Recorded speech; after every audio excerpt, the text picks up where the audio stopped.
The first flicker of unease was a missed call. A single, silent notification on my lock screen at 3:17 a.m. Singapore time. It was from my sister, Jessica. We weren't 3 a.m. call close. We weren't even 3 p.m. text on a birthday close. The sight of her name, glowing in the dark of my serviced apartment, sent a trickle of cold down my spine that had nothing to do with the aggressive air conditioning. I dismissed it. It was late. I was leading a brutal systems integration for a multinational bank, surviving on copy and sheer willpower. A missed call from a sibling I politely avoided was not a priority. The second flicker came 12 hours later, buried in a cascade of work emails. A message from my mother, subject line, fun news. My mother's idea of fun news usually involved a coupon for a grocery store chain I didn't live near or a forwarded meme about angels. I opened it. Hi, sweetie. Hope the work is going well. Just a quick note to let you know Jessica and the kids have had a bit of a rough patch. The plumbing in their apartment complex is a disaster, and with Mike traveling so much for his new sales job, it's just been chaos. Your father and I thought, since you're going to be in Singapore for another 8 months at least, and that beautiful house of yours is just sitting there empty. Well, it made perfect sense. They've moved in for a little while, just until things settle down. It's such a blessing to have the space be used, and it's helping Jess so much. Don't worry about a thing. Love, Mom. I read the email 3 times. The words didn't change. They've moved in. Into my house. The house I'd scraped and saved for through my 20s.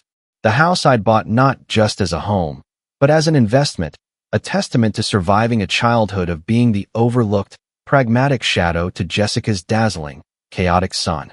A 3-bedroom, 2-bath modern townhouse in a meticulously managed community with a homeowners association that had rules stricter than a naval academy. My sanctuary. My $600,000 asset. Currently occupied by my sister, her 2 unruly children, and her perpetually absent husband, Mike. I felt a hot rush of violation, immediate and profound. It was a physical sensation, as if someone had walked into my actual personal space and started rifling through my underwear drawer. But coiled tight beneath the violation was a colder, more familiar emotion, a weary, cynical resignation. Of course, this was the pattern, etched into our family dynamics since childhood. Jessica had a need, or a want. My parents facilitated it. My resources or time or comfort were the logical currency to be exchanged. My role was to be understanding, to be reasonable. Jessica was the storm. I was the cleanup crew. Jessica was the brilliant, impulsive artist, though her art mostly consisted of multi-level marketing schemes and Pinterest fails. I was the stable, boring software architect. Jessica's life was a series of exciting emergencies. Mine was a series of meticulously met deadlines. She felt deeply. I solved problems. And in the economy of our family, feeling was a higher value currency than solving. I took a long, slow breath, the kind I'd learned in mediation apps to manage work stress. I looked out at the glittering, relentless skyline of Singapore, a monument to order and ambition. Then I opened my banking app and sent an automated payment for the next quarter's HOA fees and mortgage. I opened another app and confirmed the scheduled payments for the utilities and the landscaping service that maintained the small patio. I would not give them the excuse of a missed payment. I would not be the reason the lights went out. I would be the reason they stayed on, until I decided otherwise. I didn't call. I didn't text. I replied to my mother's email. Hi, Mom. Thanks for the update. I hope Jessica and the kids are okay. For future reference, I'd appreciate being asked before someone moves into my property. Please have Jessica call me when she gets a chance so we can discuss the arrangements. It was civil. It was firm. It was a boundary, stated clearly and without emotion. I knew it would be interpreted as an attack. The silence that followed was louder than any outburst. A week passed. No call from Jessica. My father sent a bland email about the weather back home. My mother posted a picture on Facebook. It was of my living room. My crisp, gray sectional was buried under an avalanche of garish children's toys and rumpled blankets. My carefully chosen abstract art was now flanked by crooked crayon drawings taped to the wall. The caption read, "Making wonderful memories at my daughter's place. So grateful for family helping family. #blessed #grandma life. My daughter's place." The possessive ambiguity was either a masterstroke of passive aggression or a genuine Freudian slip. I stared at the photo, my stomach churning. They weren't just staying there. They were colonizing it, erasing me and imprinting themselves. This wasn't a temporary shelter from a plumbing issue. This was a land grab. I immediately logged into the security system I'd had installed before I left. The cameras were discreet, internal and external, primarily for peace of mind. I'd never actually needed to check them. The feed was inactive. Offline. I tried to reboot it remotely. Nothing. Either the system had failed, or someone had deliberately unplugged it. Given that Jessica viewed any technology she didn't understand as spyware, I had my suspicion. That was the moment the unease solidified into a hard, clear plan. The emotion drained away, replaced by the cool, systematic logic that was my professional superpower and personal defense mechanism. They wanted to play house. We would play by the rulebook, and I held all the rulebooks. I began to compile data. I pulled every document related to the house. The deed, filed solely in my name. The mortgage documents. The HOA covenant. A glorious 120-page tome of regulations covering everything from paint colors to pet policies to rental restrictions. I reviewed the home insurance policy. I drafted an email to my real estate attorney, a sharp, no-nonsense woman named Linda Chung who had handled my purchase. I didn't send it yet. I was gathering ammunition. The invitation to the family barbecue arrived via a mass Facebook event. Summer kickoff at Jess's new place, it proclaimed. The location was my address. The host was my sister. I RSVP'd, attending. From Singapore. I booked a flight. I didn't tell a soul I was coming. I landed at JFK on a Friday morning, jet-lagged and vibrating with a cold, focused energy. I went directly to a hotel, showered, changed into jeans and a simple t-shirt, armor of the ordinary. I hired a car to take me to my neighborhood. As we turned onto my street, a strange detachment settled over me. This was a tactical operation. The house looked different. My minimalist black mailbox was now a riot of peeling purple paint, likely a child's project. My sleek, drought-tolerant front garden was punctuated by a bright pink plastic tricycle lying on its side. The neat lawn was dotted with yellow patches from what looked like a kiddie pool. Cars lined the street. I could hear music and laughter from the backyard. I paid the driver, told him to wait around the corner, and walked up the path to my own front door. I didn't have my key. I wondered if the locks were even the same. I didn't ring the bell. I followed the noise around the side gate, which was unlatched. The scene in my backyard was a vivid tableau of everything I had built my adult life to escape. A cloud of greasy smoke from a cheap grill. Pop music blaring from a Bluetooth speaker. A scattering of plastic cups and paper plates. People I vaguely recognized. Aunts, uncles, family friends, milling about. And at the center, holding court by the salad table, was Jessica. She had gained a little weight, her blonde hair piled in a messy bun. She was wearing one of my old college sweatshirts, the one I'd thought I'd lost in a move. She saw me the moment I stepped onto the patio.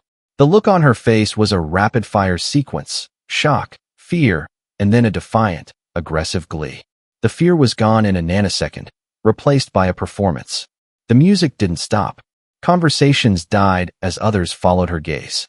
"Well, look what the cat dragged in," she called out, her voice a little too loud, a little too bright. "The world traveler graces us with her presence. Everyone, it's my little sister, Elise. All the way from, where is it again? Shanghai. Singapore," I said, my voice calm, carrying in the sudden quiet. I didn't move from the edge of the patio.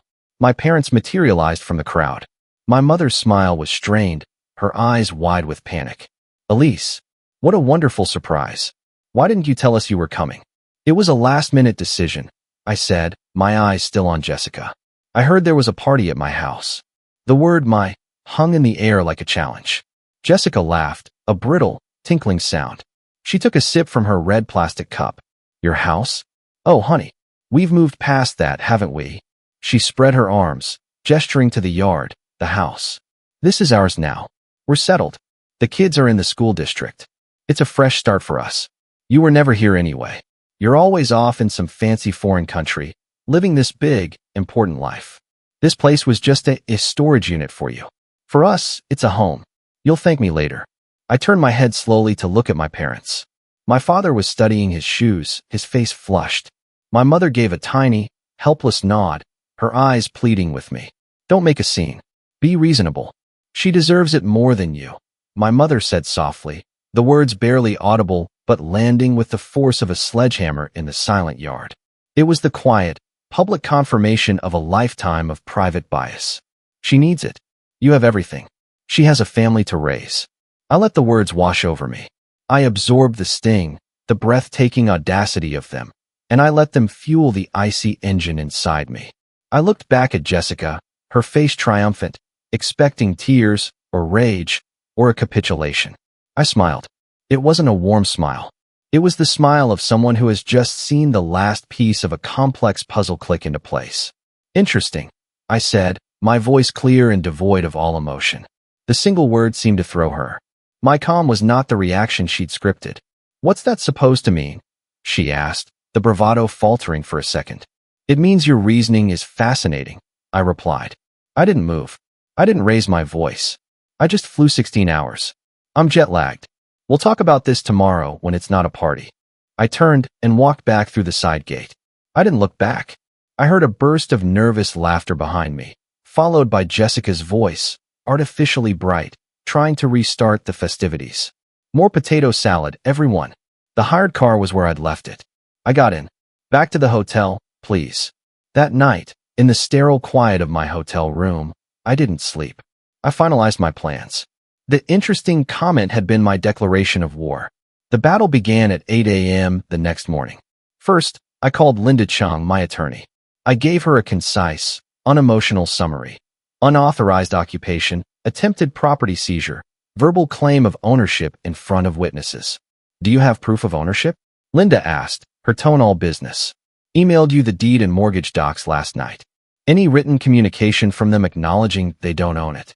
My mother's email calling at my house and asking me not to worry. My sister's social media post calling at my daughter's place. The Facebook event for the barbecue listing her as the host at my address. A recorded conversation from yesterday where she states, "This is ours now," with my parents affirming it. You recorded it? Voice memo app on my phone, running in my pocket from the moment I walked into the yard.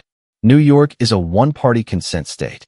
I heard a faint, appreciative hum on the other end of the line. Good. That's excellent. Unauthorized occupation of this nature is trespassing. Given the value of the property and the declared intent to claim ownership, we can move for immediate injunctive relief. We'll file for an emergency hearing. In the meantime, you, as the legal owner, have the right to secure your property. Change the locks. Shut off the utilities if you wish. They have no lease, no agreement, no rights whatsoever. I want to do this by the book. Every step. Then we serve them formal notice to vacate.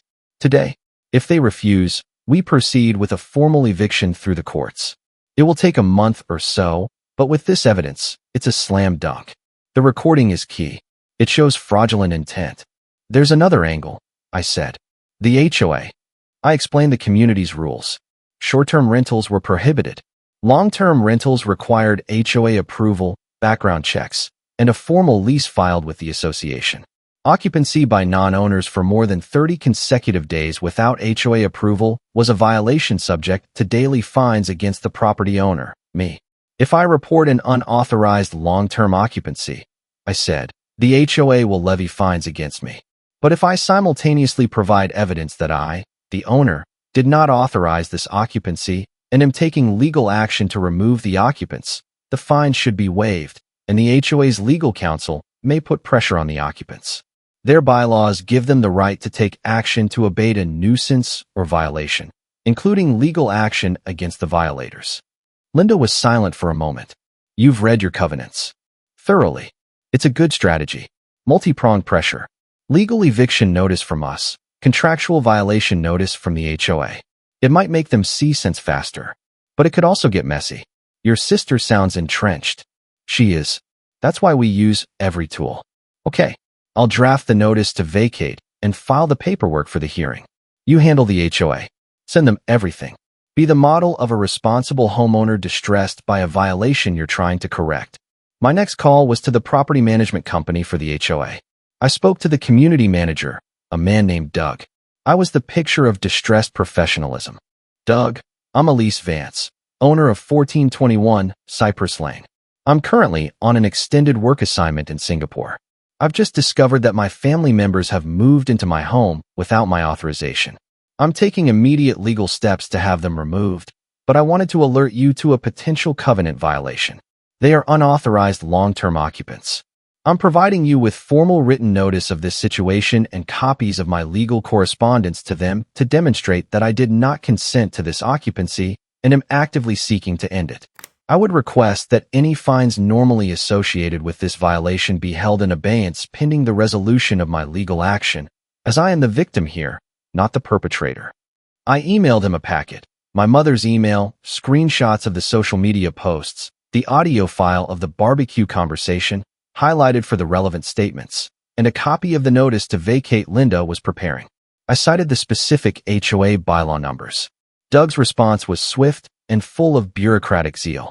Nothing activates an HOA manager like a clear-cut violation. Thank you for bringing this to our attention, Ms. Vance. This is a serious breach of sections 4.7 and 12.3 of the covenants. We will open a violation case. We will need to inspect the property and formally notify the occupants of the violation. As you are taking corrective legal action, we will note that and delay assessing fines to your account for 30 days, pending resolution. Please keep us updated. The association may pursue its own legal action if the violation is not promptly corrected. The machinery was in motion. Legal and contractual. Cold, impersonal, and relentless. Next, I called a locksmith company, one with 24-hour service. I scheduled a lock change for 9 a.m. the following morning. I called the utility companies, power, water, gas. I provided my ownership verification and instructed them to suspend service at that address as of noon the following day, citing vacancy and unauthorized occupancy. I reinstated my account, with all bills to come to my secure digital inbox. Finally, I drafted a letter. Not an email. A physical, signed letter. On my hotel stationery. To Jessica and Michael. You are hereby formally notified that your occupancy of the property at 1421 Cypress Lane is unauthorized and constitutes trespassing. You must vacate the premises immediately and remove all personal belongings by 5 p.m. tomorrow.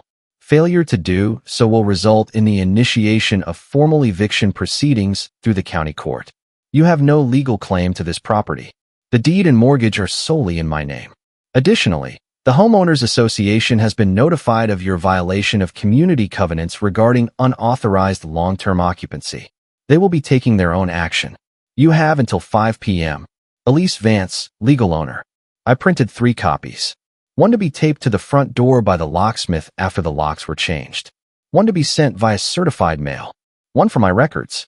The next morning, I watched from the hired car parked down the street as the locksmith's then pulled up to my house. It was a Monday. Mike's car was gone, likely at work. Jessica's SUV was in the driveway. The locksmith, a burly guy with a toolbox, went to the door. He rang the bell. I saw the curtain twitch. He rang again. The door opened. I could see Jessica in a robe, her hair a mess, gesturing angrily.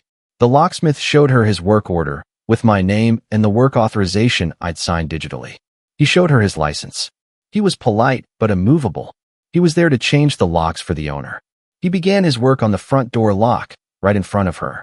Jessica was screaming now, phone clamped to her ear. Calling my parents, no doubt. The locksmith finished the front, moved to the back door. Jessica trailed after him, a shrieking harpy in a fluffy robe. He finished, handed her an envelope. It contained the letter and the new keys, which were, of course, not for her. They were for me. He got in his van and left. Jessica stood on my front step, holding the envelope, staring at the van as it drove away. She looked small and confused. The first layer of her assumed reality had been chipped away. She couldn't just bully this away. At noon, the utilities cut off. The modern house, with its electric stove, HVAC, and water pump, would become a dim, silent, useless box. My phone began to explode. First, my mother, sobbing. Elise, what have you done? Jessica says a strange man changed the locks. The power is out. The kids are scared. The man was a licensed locksmith following my instructions as the homeowner. I said, my voice flat. The utilities are in my name. I suspended service due to unauthorized occupancy. They can turn them back on in their own name at their own residence. You are being so cruel. She's your sister. Where will she go? Back to her apartment, I assume. The one with the plumbing issue. Or to your house. That's not my problem. She had no right to be in my house. She declared it hers. This is the consequence. My father came on the line, blustering. Young lady, you will get over here right now and let your sister back into that house. This is family. You don't treat family like this. Family doesn't steal from family, Dad, I said quietly. She stole my house. I'm taking it back. The legal notice has been delivered. She has until 5 p.m. to remove her belongings. After that, anything left is considered abandoned and will be disposed of. The eviction hearing is scheduled for Friday. I suggest she finds a lawyer. I hung up. The next 48 hours were a blur of escalating chaos, witnessed from a distance. Jessica, predictably, did not vacate. She called the police, claiming illegal lockout. The officers came, listened to her hysterical story, then asked for proof of residency. She had a driver's license with her old address. She had no lease, no utility bills in her name, no property deed. They ran the address. It came back to me. They explained she was a guest, and the owner had the right to revoke access. It was a civil matter. They told her she needed to collect her things and leave. They stood by while she packed a few bags, crying and cursing, and left with the children to go to my parents' house. But she left almost everything behind. The furniture she'd brought, the toys, the clothes. A statement of defiance. My parents' house became the war room. I received texts from aunts and uncles, lines clearly drawn. Some were horrified at my heartlessness. A few, the quiet ones who had always seen the dynamic, sent private messages of support. It's about time someone held a mirror up to that nonsense, one uncle wrote. The HOA violation notice arrived, tacked to the front door. A bright orange sticker declaring violation, unauthorized occupancy. It stated that legal action would be taken if the violators were not removed. Doug, the manager, called me. Ms. Vance, our inspector confirmed multiple unauthorized occupants. The violation stands. We have scheduled a hearing with the HOA board for this Thursday night. Your presence, or your legal representatives, is requested. I will call in via video conference, I said. On Wednesday, Linda Chung formally filed the eviction lawsuit. The process server taped the summons to the front door, now adorned with the HOA sticker and the faded remains of my letter. And then came the piece de resistance, Jessica's final, desperate act. Enraged, humiliated, and convinced the world was conspiring against her, she decided to rally her troops. She planned a solidarity party for Thursday evening. A final, defiant stand in her home. She would break in. She would reclaim it through sheer force of personality. She posted another Facebook event. Taking back what's ours. Bring wine and a screwdriver. Hashtag not afraid, hashtag family first. She had no idea I could see the event. She had no idea the HOA board meeting was that same night. She had no idea about the final notice I had arranged. Thursday evening arrived.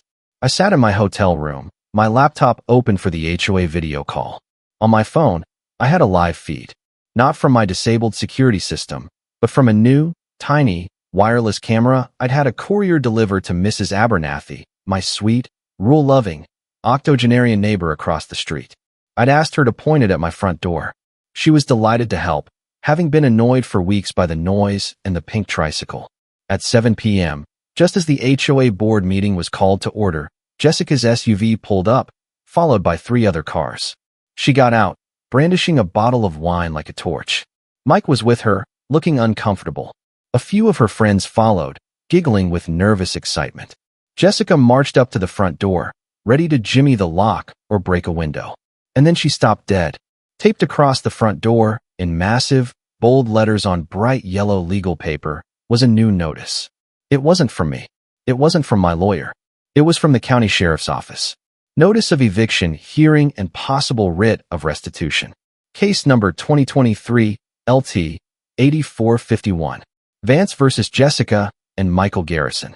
A hearing on the forcible entry and detainer action is scheduled for date. Unauthorized entry into this property prior to the court's ruling is a criminal offense and may result in arrest for trespassing. By order of the court. Below it, almost as an afterthought, was a second notice from the HOA. Notice of hearing and potential lien. This property is subject to ongoing violation proceedings and potential fines. All persons entering the property are advised of potential legal and financial liabilities. Jessica stood there, frozen, the bottle of wine hanging limply at her side. She read the sheriff's notice once, twice. The color drained from her face. This wasn't a family squabble anymore. This was the cold, hard fist of the law. This was handcuffs in courtrooms and public records. Her friends gathered behind her, reading over her shoulder. The giggles died. I saw one of them take a step back. Jessica's shoulders began to shake. Then she screamed. It was a raw, primal sound of utter defeat and rage, captured in perfect, tinny audio through Mrs. Abernathy's camera. She hurled the bottle of wine at the door. It shattered, painting my clean, gray door with a Rorschach blot of cheap Merlot. She sank to her knees on my front step, sobbing hysterically, while Mike stood helplessly by and her friends slowly retreated to their cars. In my hotel room, I muted the HOA video call for a moment. I watched the screen. I felt no joy, no schadenfreude, just a vast, empty relief. The monster was slain. The house was still mine. But it was a house that now felt forever tainted. I unmuted the call. My apologies for the interruption, Mr. Chairman, I said to the grid of concerned HOA board members on my screen. You were saying about the motion to pursue legal action against the unauthorized occupants. The aftermath was a long, cold settling of dust. The eviction hearing was a formality. Jessica and Mike didn't even show up. The judge granted the writ of restitution. The sheriff gave them a final 72-hour notice to remove their belongings. My parents, finally grasping the seriousness, rented a U-Haul and, under my supervised watch, cleared out every last toy, piece of furniture, and garish throw pillow. The house was empty again, save for the smell of stale wine and regret. I spent a small fortune on professional cleaners, deodorizers, and a locksmith, again, to give me entirely new keys. I had the security system reinstalled and upgraded. I put the house on the market a month later. I couldn't live there anymore. The walls echoed with betrayal. It sold quickly, for a profit. The money went into a new investment portfolio, one that couldn't be invaded by family. My relationship with my parents is a ghost of what it was. We speak on major holidays. The conversations are shallow, a minefield of unspoken apologies and unforgiven sins. They know they were wrong. My father has admitted it haltingly. My mother still thinks I was too harsh, that I broke the family. Maybe I did. But it was a family built on a foundation of my silent compliance. It was bound to crack eventually. Jessica and I are estranged. She tells anyone who will listen that I am a cold, greedy monster who made her children homeless. I don't correct the story. The people who matter know the truth. Mike, interestingly, divorced her a year later. He sends me a Christmas card every year, just his name. An acknowledgement. I extended my contract in Singapore, then took another in Berlin. I am a citizen of the world now, my roots not in a place, but in my own resilience. I own no property that can be stolen. My home is wherever I decide to lay my head, and the locks are always mine to control. The story of my house isn't really about a house. It's about sovereignty. It's about the moment you realize that the people who are supposed to love you most can see you not as a person, but as a resource. And it's about the terrifying, liberating process of reclaiming your own narrative, one legal document, one changed lock, one silent, interesting at a time. They thought they could take what was mine because they thought I was mine. They were wrong. I was, and always will be, my own. If you've ever had to set a hard boundary with family, you know how tough it is. If this story hit home, consider sharing it. Subscribe for more tales of standing your ground.